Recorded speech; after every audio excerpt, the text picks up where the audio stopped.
Sachim Dafebet Amoudbet, bonjour à vous tous. Nous avons vu dans la Mishnah de hier que le Korban Pessah qui est sorti de la Hazara, qui est sorti de Yerushalayim, ou alors qui est devenu tamé, il faut le brûler immédiatement. Il faut le brûler immédiatement. Maintenant, si c'est les propriétaires qui sont devenus tmeim ou qui sont morts, alors il faut lui laisser attendre la fin de sa limite d'utilisation pour qu'il s'abîme. Une fois qu'il est abîmé, on peut le brûler. Et Rabbi Chaim ben Broka lui dit, non, il faut le brûler tout de suite. Puisqu'il n'y a personne qui peut le manger, donc il est pas saoul, il vaut rien, on le brûle tout de suite. Alors on prend 4 lignes avant la fin du Hamoud. Bishla manitma. Je comprends que s'il est devenu tamé, la Torah nous a dévoilé dans Kodashim Kalim, c'est-à-dire par exemple le Korban Pessah ou le Korban Shlamim, que malgré tout, il faut les brûler. Et donc on a pris ça du Pasuk. Et la chair du Korban qui a touché quelque chose de tamé, il faut la brûler. Là-bas on parlait des Kodashim Kalim, c'est-à-dire des Kodashim légers qui ne sont pas si graves que ça. Kol Sheken be Kodesh Kodashim, on peut faire de raison pour le Khatat, les Kodesh Kodashim s'ils sont encore plus Kadosh, que s'ils sont tamés, il faut les brûler. Et là, Yotse, Eshkachan, mais maintenant, s'il est sorti de sa Mechitza, de l'endroit où il doit être, Eshkachan Kodesh Kodashim, on a trouvé pour les Kodesh Kodashim. C'est Rachatat, qu'on va expliquer encore bien demain, aujourd'hui, Bezrat Hashem, de l'autre côté du Hamoud, les Kodesh Kodashim, le Khatat de Aaron HaKohen, qu'il a brûlé tout de suite, parce qu'il était onen, parce qu'il ne pouvait pas le manger, comme il avait perdu ses 2 enfants, ce jour-là. Donc, Kodashim Kalim Minalan, mais maintenant, les Kodashim qui sont légers, d'où on apprend, parce que là-bas, c'était un Khatat, le Khatat, c'est plus sévère, c'est plus chameau. Vetuha detanya l'andama, et encore une autre chose, il y a une braïta qui nous dit que l'andama nishpach dama. Alors l'andama, ça veut dire que le sang n'a pas été versé avant la shkia, donc c'est fini, le korban n'est pas apte. Nishpach dama, quand on n'a pas, ou alors si le sang s'est renversé, donc on ne peut plus l'asperger. Yatsa dama chutz liklaim, alors le sang est sorti en dehors de la Hazara, et il n'a pas le droit de sortir. Des kaimalan, des srefa, minalan, d'où sait-on? On sait qu'il faut le brûler, il faut brûler le korban parce qu'il est pas saoul. Mais d'où est-ce qu'on apprend? Nafkalal mi de Rabbi Shimon. C'est de Rabbi Shimon. Pourquoi des Tanya, comme on enseigne dans un baït Rabbi Shimon Omer be Kodesh Baesh Tisaref, écrit dans le Pasuk. Ba Kodesh Baesh Tisaref. Il faudra le brûler dans le Kodesh. Nimed. À la Khatat chez Srifata Kodesh. Ici, on apprend que le Korban Khatat, s'il est pas saoul, il faut le brûler dans la Hazara. Il y avait un endroit où on pouvait le brûler. Et il y a la Zobidva, alors d'accord, je peux apprendre que ce cas-là, puisque c'est ce cas qui est clair. Du Khatat qui est devenu pas saoul. On ne sait pas pourquoi pour l'instant, on verra plus loin. Chez Absoulé Kodesh Kodashim, mais les autres, Kodesh Kodashim, les autres korbanot qui sont aussi psulim, d'où sait-on? Veimure, Kodshim Kalim, et les parties qu'on doit monter sur le misber des Kodashim Kalim. Parce qu'attention, les Kodesh Kodashim, on ne peut même pas les manger en dehors de la Hazara, on doit les manger que dans la Hazara. Donc s'ils sont sortis, c'est sûr qu'ils sont pas saouls. Mais les Kodashim Kalim, on peut les manger en dehors, on les mange en dehors de la Hazara. Mais le problème, c'est que les morceaux qu'on amène sur le misber, ça, c'est que dans la Hazara. Donc, s'ils sont sortis, c'est pas saoul. Minaïn, on sait qu'il faut brûler. Talmud Lomar, vechol bakodesh baesh tisaref. Tout. Vechol. Vechol, ça vient inclure tout. Même les autres cas. Puisqu'il fallait qu'ils soient dans le kodesh et qu'ils sont sortis, eh bien, il faut les brûler. Donc, tout ce qui doit être fait dans le kodesh, si on l'a sorti, il faut le brûler. Et Shkachan Kodesh Kodashim. Alors, d'accord, je suis d'accord avec toi que les Kodesh Kodashim, c'est-à-dire le Khatat, le Hacham, tout cela, c'est sûr que toute la avoda, elle doit être à l'intérieur du Kodesh, même les manger. Donc s'ils sortent, c'est pas soul, d'accord, on a compris. Kodashim Kalim Minalan. Mais les Kodashim Kalim, il n'y a que les Imurim, ils ne doivent pas sortir. Mais la chair qu'on mange, la viande, bien sûr qu'on la sort, on la mange en tout Yerushalayim. Mais qu'est-ce qui se passe si c'est sorti d'Yerushalayim?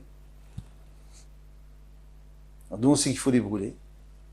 Et là, Kol Pisulo Bakodesh Besrefa. Kol Pisulo, tout ce qui est Pasoul, Bekodesh, et qui est Kodesh, Besrefa, Loshna Kodashim Kalim, Veloshna Kodashim, il n'y a pas de différence entre Kodashim et Kodashim Kalim. Gemara Gmerela, c'est un enseignement, les Moshe Misinaï, parce qu'on ne peut pas l'apprendre du Pasoul. Donc, il faudra l'apprendre, c'est une halakha, les Moshe Misinaï, que Moshe Rabbeinu nous a transmis. Ah, mais dans ce cas-là, Vechatat de Aaron. Alors après, tu me dis dans la Torah que le Chatat de Aaron à Cohen, qu'il n'a pas mangé parce qu'il était onen, parce qu'il avait perdu ses enfants. Après, tu me dis qu'il fallait le brûler. Bien sûr qu'il faut le brûler, puisque de toute façon, c'est une halakha de Moshe Misinaï. Pourquoi le Passouk qui le dit aussi? Mishuma Seshaya Krachaya. Parce que c'était ça. C'est comme ça que ça s'est passé. C'est ça toute la discussion entre Moshe et Aaron. Moshe Rabbeinu et Aaron. Et Aaron à Cohen a dit qu'il fallait le brûler. Moshe Rabbeinu finalement était d'accord. C'est pour ça qu'on a écrit dans la Torah. En réalité, on le sait déjà dans la Chal de Moshe Misinaï. Ultana de Ravua et ce qu'on a enseigné dans le Beth Midrash de Rabba Baravua, d'Amar qui a dit il y a filou pigoul. Même un korban qui est pigoul, c'est-à-dire que le Kohen a eu une mauvaise machashava quand il a fait la shkita ou la zrika ou la olachai ou alors la kabbalah, tadam, il a reçu le sang. Eh bien, afilou pigoul, taon ibur tsura. Il faut attendre que la viande s'abîme. On ne peut pas la brûler tout de suite. Il faut attendre que la viande ne soit plus valable. Minalan, d'où sait-on? Yalif avon minotar. On apprend avon de notar. Qu'est-ce que c'est que notar? Notar, c'est de la viande qu'on a réellement laissée trop longtemps. Elle a dépassé le temps d'utilisation. Et bien maintenant, il faut la brûler. Ça, c'est sûr. Maintenant, de ce notar, on peut apprendre aussi, puisqu'il y a écrit avon dans notar. Il y a aussi écrit avon dans pigoul. Pigoul, ça veut dire encore une fois une mauvaise machashava, une mauvaise pensée du Kohen, une pensée qui est fausse, par exemple. Il pense qu'on va le manger pendant plus longtemps que ce qui est permis. Eh bien, à ce moment-là, on peut apprendre de notar. De la même manière que notar, par définition, on ne peut pas le brûler avant qu'il ait dépassé la date, puisque tant qu'il n'a pas dépassé la date, c'est pas un notar, il ne faut pas le brûler du tout, il faut le manger. Donc on ne peut le brûler qu'une fois qu'il a dépassé la date. Alors dans ce cas-là, la même chose pour le pigoul, il faut attendre qu'il ait dépassé la date. La Gemara demande Venilaf avon, mechata de Aaron. Si déjà tu veux faire une xéra shava, tu veux faire une comparaison entre, parce qu'il y a écrit avon dans pigoul et avon dans notar, mais aussi écrit avon dans le chata de Aaron, le chata de Aaron à Cohen. Et là-bas, on l'a brûlé tout de suite, on n'a pas attendu un jour et une nuit. Alors apprendre là-bas qu'il faut le brûler tout de suite. Amalach, il te dira, Chata de Aaron ki aigavna nami ibur tsura le dorot baya. Si le Khatat de Aaron à Cohen, bon là-bas c'était un Khatat spécial, puisque c'était au début du Beth Amikdash, au début, du Mishkan, lorsqu'on a inauguré, c'est pas une inauguration. Là-bas c'était spécial. Mais si ça se reproduisait dans une autre génération, eh bien de toutes les façons, on ne l'aurait pas brûlé tout de suite. On aurait attendu Ivur Tsura. Si c'était le même cas, mais dans les générations à venir, Ivur Tsura, les Dorot, Baya, il aurait fallu le laisser s'abîmer avant de le brûler. Veata, Ora Chaita, mais là-bas c'était une décision qui dépendait du temps. C'était une décision exceptionnelle. Exceptionnelle. Pourquoi est-ce qu'on appelle ça une décision exceptionnelle? Mais qui a décidé? Il faudrait que ce soit Moshe Rabbeinu qui ait décidé. Brûlez-le tout de suite. Mais c'est pas Moshe Rabbeinu, c'est Aaron HaKohen qui a décidé.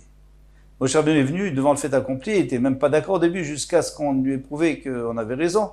Alors il a accepté. Alors le fait qu'il ait accepté, ça s'appelle Oracha, c'est-à-dire c'est une décision exceptionnelle, mais qui ne doit pas s'appliquer dans les autres cas. Dans les autres cas, il faut attendre qu'elle se soit abîmée pour la brûler. Alors on répète, il y a un corban qui est pas soul, qui est complètement pas soul, on le brûle tout de suite parce qu'il vaut plus rien. Mais un corban qui n'est pas soul, mais il y a des facteurs extérieurs qui le rendent inapte, il faut attendre que la viande ait dépassé la date, qu'elle soit abîmée, et à ce moment-là, on peut la brûler, il n'y a plus de problème, parce que de toute façon, elle n'a plus d'utilité. Maintenant que tu me dis que chaque fois qu'il y a un psoul dans le Kodesh, il y a un korban qui est pas soul, il faut le brûler. Loshna de Kodesh Kodashim, il n'y a pas de différence si c'est un Kodesh Kodashim, comme un Khatat un Hacham. Veloshna Kodashim Kalim, comme un Pesach et un Shlamim, par exemple, Gemara Gverela. Tu m'as dit que ça, c'est une halakha de Moshe Misinai, on n'a même pas besoin des psukim. Alors, Kodesh, Baesh Tisaref. Quand il y a écrit que dans le Kodesh, tu devras le brûler. Là, m'a dit, pourquoi j'ai besoin de ça? Et je sais qu'il faut le brûler, puisqu'il n'est pas soul. Alors, oui, Baïle, chez Srifeta Kodesh. Non, c'est pour nous apprendre où le brûler. Pas qu'il faut le brûler, qu'il faut le brûler, c'est sûr. Mais où? Kodesh, Baesh Tisaref. Puisque c'est un korban qui ne devait pas sortir de la Hazara, donc c'est dans la Hazara qu'on va le brûler. Alors maintenant on nous dit que la viande qui deviendra tméa, donc la viande du korban, lo yachel, il ne faut pas la manger. Il faut la brûler. Là, m'a dit, pourquoi j'en ai besoin? Ça y est, j'ai tout appris, j'ai appris tout ce que je voulais.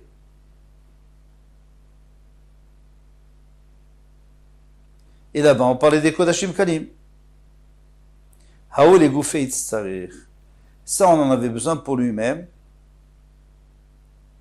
Salka Datachamia, j'aurais pu croire, Kol, Psoulé des Kodesh, Kigonlan, Dama, tout ce qui est pas soul dans un korban. Par exemple, le sang a dépassé le temps qu'on pouvait l'asperger, c'est-à-dire le soir. Venish par Dama, oui, il a été renversé, on ne peut plus l'asperger. Yatsa Dama, il est sorti de la Hazara, par exemple, le sang. Venishret Avalayla, ou alors on le fait Shirta Lalayla, des Besrefa. Dans ce cas-là, il faut le brûler. Des Litne ou Bechoulin. Un cas comme ça n'existe pas dans le Choulin, parce que le Choulin, il n'y a pas de problème. Tu peux sortir où tu veux, tu peux faire ce que tu veux avec du Choulin. Choulin, ça veut dire la nourriture qu'on mange à la maison qui n'est pas à Kodesh. Avanitma de Bechoulin Nami Mafsil. Mais si il est devenu tamé, dans ce cas-là, même Choulin, c'est pas soul. Il est tamé, même Choulin, il peut être tamé. Et j'aurais pu croire, ou il vit tavid be ovdin dechol, puisque maintenant tu l'as profané, puisque il a eu la même chose que s'il était chol, on l'a rendu tamé. Et maloteba et srefa, j'aurais pu croire qu'il n'y a plus besoin de srefa, ça y est, c'est fini. Il a perdu sa doucha. Mais il suffit de l'enterrer pour pas que les gens en profitent ou que les animaux le mangent, le chien le mange. Kamashmalan, ça vient nous faire entendre que non, qu'il faut la brûler et on ne peut pas seulement l'enterrer.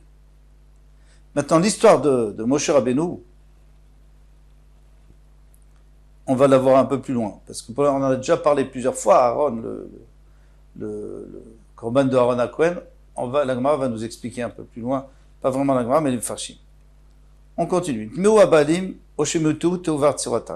on a vu dans la Mishnah que si les Balim sont devenus Tmeim plutôt, ou alors ils sont morts, et bien il faut attendre que le korban ait dépassé la date limite d'utilisation, et à ce moment-là, on pourra le brûler. Et la Mishnah continue, et elle dit, Rabbi Yochanan ben Beroka Omer, il s'arrête. On peut le brûler tout de suite, chez parce qu'il n'y a personne qui peut le manger. Donc il est caduque, ce korban, c'est fini, on peut le brûler. On n'a pas besoin d'attendre qu'il s'habille. Amar Rav Yosef a dit Machloket Shintmeu Baalim Achazrika. Toute la Machloket, c'est si les propriétaires sont devenus Tmeim après la Zrika, après avoir aspergé le sang sur le misber, donc c'est-à-dire le korban est terminé. Eh bien, là il y a une Machloket. Est-ce que on le brûle tout de suite ou on le brûle plus tard? Des trésés basar de l'achila, parce que comme la chair était déjà bonne pour la achila, alors comme elle était bonne, alors le Tanakama lui va dire, eh bien dans ce cas-là le korban il faut attendre qu'il s'abîme et que ce soit plus bon. Et Rabbi Yochanan ben Beroka il va dire non, ça y est, c'est fini, il est tamé, on le brûle tout de suite. Avec Meubadim, Pardon, il est tamé, le propriétaire est tamé, bien sûr. Avanitmeu baalim nefne zrika. Mais si les propriétaires sont devenus tmeim avant l'aspersion du sang, donc c'est-à-dire que le corban n'est pas terminé, alors à aucun moment on n'aurait pu manger la chair, même si on était tahor. De toute façon, on ne pouvait pas manger la chair avant la zrika. Livré à kol isaref meyad, et d'après tout le monde, il faut brûler, même Rabbi Yochanan ben Ruka, même Tanakama sera d'accord qu'on le brûle tout de suite, parce que de toute façon, il n'a jamais été valable ce korban. Donc on le brûle tout de suite, on n'a pas besoin d'attendre qu'il s'abîme. Mais tu veux là-dessus une question, Zéakla, kol shipsulo begufo, tout ce qui est un psoul dans le gouffre, c'est-à-dire le corps du korban lui-même, il est abîmé. Il a quelque chose qui le rend inapte. Il s'arrête bien, il faut le brûler tout de suite. S'il est tamé, par exemple. Bédam ou bébéalim, mais si c'est le sang qu'on ne peut pas asperger ou qu'on a aspergé à un mauvais moment, ou les propriétaires qui sont méhim ou qui ne peuvent pas manger, teuvar tsurato, à ce moment-là, il faut attendre qu'il soit abîmé pour pouvoir le brûler. Et à ce moment-là, on pourra le sortir pour le brûler. Katane, béalim, doumé des dames. On a vu que on a mis les béalim dans le même sac que dames. D'un côté, il y a le korban lui-même qui est abîmé, bon, on le brûle tout de suite. Et de l'autre côté, on a mis les béalim et le sang. Madame Nifnizrika, le sang, tu es d'accord avec moi qu'il s'est versé avant la zrika? Parce que si c'est versé après la zrika, ça ne nous intéresse plus. Il est cachère, il est 100% cachère le korban. Av Béalim Nifnizrika, donc je suis obligé de dire que les propriétaires aussi, c'était le même cas de figure, que c'était avant la zrika. Alors, qu'est-ce que tu me dis que toute la marloquette, elle est après la zrika? Pas vrai, elle est avant la zrika. Et là, Yitmar Achi Yitmar, Machloket Shitnu Béalim Nifne Zrika. La Machloket, c'est si les Béalim sont devenus Tmeim avant la Zrika. Dès l'œil trésé Basar Le'achila, à ce moment-là, la viande n'était jamais apte. D'avele Kepsulo Begufo. Alors c'est comme si il était lui-même pas soul. Alors qu'est-ce qu'il va dire Rabbi Yochanan ben Boka? Il va dire, eh bien on peut le brûler tout de suite.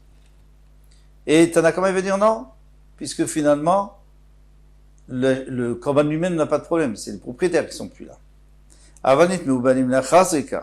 Mais si les bébalim sont devenus tamés après, et la zrika après avoir aspergé des istrasés, bah ça l'a pris là. À ce moment-là, on pouvait déjà manger la viande.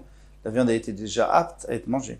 Livra, selon tout le monde, psulo, machmad davar faire, son psoul, c'est-à-dire le fait qu'il soit annulé, c'est à cause de quelque chose d'extérieur, ou baya ibortsora, et il faudra attendre qu'il s'abîme et qu'il ait dépassé la date d'utilisation pour pouvoir le brûler. Maintenant, le problème on a dit qu'on allait expliquer. Bon, alors on est resté avec une conclusion que la marloquette, elle est avant la zrika. Mais si c'est après la zrika, tout le monde est d'accord, même Tanakama est d'accord, même Rabbi Yochanan ben Nouri est d'accord, qu'il faut attendre qu'il soit abîmé, parce que pour l'instant, il était bon. La marloquette entre Moshe Rabbeinu et Aaron, c'était ça. Moshe Rabbeinu vient. Il voit qu'on a brûlé le korban à Khatat. Pourquoi? Aaron a quoi une fois tu l'as brûlé? Aaron lui dit, écoute, on est onen, il était onen, c'est-à-dire il avait perdu ses enfants, il avait perdu des proches, donc lui, il était onen et ses fils aussi étaient onen. Et les Zari et Tamar étaient onen puisque Nadav et Avihu étaient niftari, le jour même. Et ils ne l'avaient pas encore enterré, donc ils sont onen. Un onen ne mange pas du korban. Donc, on brûle le korban khatat. Mais vient Moshe Rabbeinu, il dit, je comprends pas. Mais vous avez quand même mangé le korban mincha. Il y avait un korban mincha, vous l'avez mangé. Il y avait le sir de Nachshon ben Aminadav qui l'a apporté. Oui, puisque c'était les jours d'inauguration. Chaque jour, il y avait quelqu'un qui apportait un. Vous l'avez mangé aussi. Alors, pourquoi vous ne mangez pas le korban khatat de Rosh Chodesh? Et qu'est-ce qu'il a répondu? Et c'est très intéressant parce que c'est une grosse discussion entre Moshe et Aaron. Aaron a quoi? Il lui dit, mais c'est pas exactement la même chose. Il a dit, les corbanotes dont toi tu parles, c'est des corbanotes. Il y avait aussi le seir chez Yom HaShmini de Chanukah. Le seir du 8e jour de Chanukah. Tabaït, de Chanukah Tamizber. Il dit, c'est pas exactement la même chose parce que ça, c'est des choses exceptionnelles qui arrivent qu'une fois dans la vie.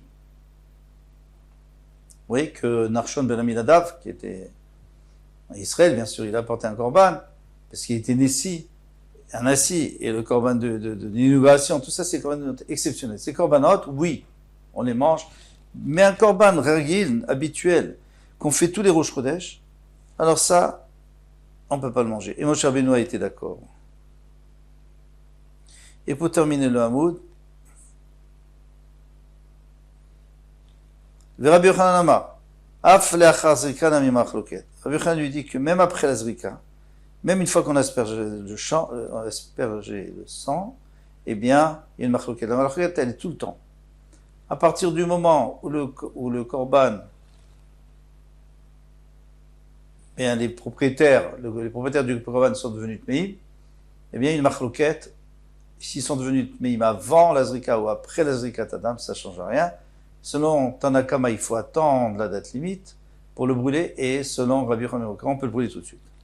Rabbi Yochanan est amé. Rabbi Yochanan, il va d'après sa shita, lui. Dans Rabbi Yochanan dit, Rabbi Yochanan ben Broka, Rabbi Nechemia, Moudavar Echad. Rabbi Yochanan ben Broka et Rabbi Nechemia, ils ont dit la même chose. Rabbi Yochanan ben Broka d'Amran. Rabbi Yochanan ben Broka, on vient de le dire. C'est le courant. C'est que il faut le brûler tout de suite. Si les propriétaires sont bons. Rabbi Nechemia Maï. Mais où on a vu que Rabbi Nechemia dit la même chose? C'est un Rabbi Nechemia Omer, mais Aninut Nisre Fazou. Pourquoi il a été brûlé? À cause de l'Aninut. Oui, l'Aninut de Aaron a connu de ses enfants. Les Kach Nehemar Kaele. C'est pour ça qu'il a dit. Et s'il est, Aaron a dit, et s'il arrive une chose pareille, que quelqu'un sournaine, tu es d'accord avec moi qu'il ne peut pas manger du korban? Très bien. Vea aninut qui est la chazrika via. La aninut, c'est comme si c'était après la zrika. Pourquoi est-ce que la aninut, c'est-à-dire le fait d'avoir perdu un proche, c'est comme après la zrika? Pourquoi? Parce que la aninut, elle ne dérange pas le korban khatat, puisque le korban khatat, il n'est pas destiné à être mangé, on le mange quand même. Et c'est pas ça l'essentiel. L'essentiel, c'est la kapara. Donc, qu'est-ce que ça change si c'est avant la zrika? Et non, donc c'est après la zrika le problème. Le problème, il commence après la zrika. Pourquoi? Parce que c'est là qu'on peut le manger. Vraiment, il n'y a pas quoi parler. Vechi sterov. Donc, c'est-à-dire que c'est comme si il était devenu onen après la zrika. Et si c'est après la zrika, alors dans ce cas-là, d'après nous, on avait compris qu'il faudrait attendre la date limite. Vechi sterov, la tar et sterov. Et tu vois bien que ça s'est brûlé tout de suite, ça a été brûlé tout de suite. Donc, c'est une preuve que même s'il n'y a pas un psoul begoufo, même si le korban lui-même n'est pas pasoul, mais il y a un problème avec les propriétaires parce qu'ils sont morts, ou parce qu'ils sont méhim, ils ne peuvent plus le manger, eh bien, on le brûle tout de suite. Adkan, Kol Touf, à demain, Bezrat Hashem.